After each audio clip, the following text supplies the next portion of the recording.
नमस्कार मित्रांनो, स्वागत करतो तुमचं माझ्या ब्लॉग्समध्ये. तर मित्रांनो, आज आपण जाणार आहोत काजू आंब्याच्या बिया खुडण्यासाठी.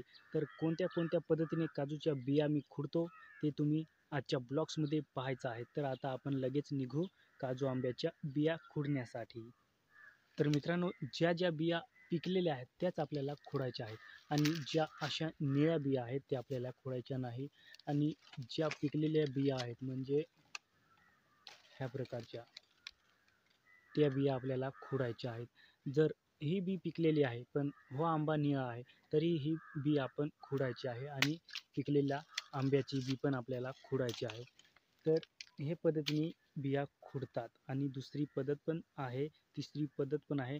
भरपूर अशा पद्धती आहेत त्या तुम्हाला मी आज दाखवणार आहे.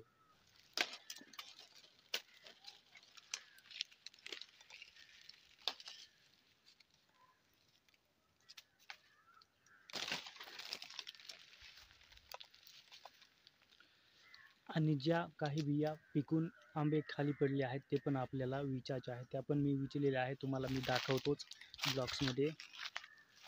हे बघा, तुम्ही पाहू शकता किती अर्धा डालका मी बिया खुडलेल्या आहेत आणि फक्त 2 ते 3च काजू आंब्याच्या बिया खुडलेल्या आहेत. अजून आपल्याला असे 10 ते 15 काजू आंबे मोठमोठे खुडायचे आहेत.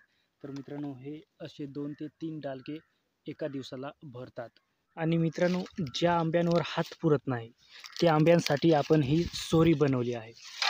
ह्या सोरीच्या सहाय्याने आपण वरचे आंबे जे हात पुरत नाही ते आंबे आपण खुडण्यासाठी आपल्याला मदत होते. तर ह्या पद्धतीने पण आपण बिया खुडू शकतो. अशा पद्धतीने. तर एका हाताने मला स्टँड धरून बिया एका हाताने पाडता येत नाही, त्याच्यामुळं ह्या सोऱ्याच्या सहाय्याने पण बिया पाडल्या जातात.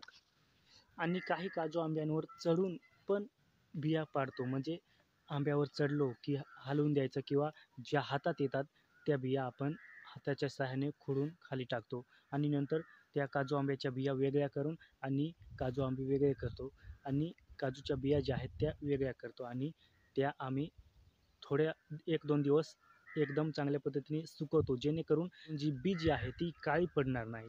तर मित्रांनो, अशा पद्धतीने आम्ही बिया खुडतो. तर मित्रांनो, आता माझ्याकडे स्टँड आहे आणि वरून चढून दाखवता येत नाही, स्टँड पण हातात धरता येत नाही, त्याच्यामुळे मी आजच्या ब्लॉग्समध्ये एकदम साध्या पद्धतीने तुम्हाला माहिती दिली.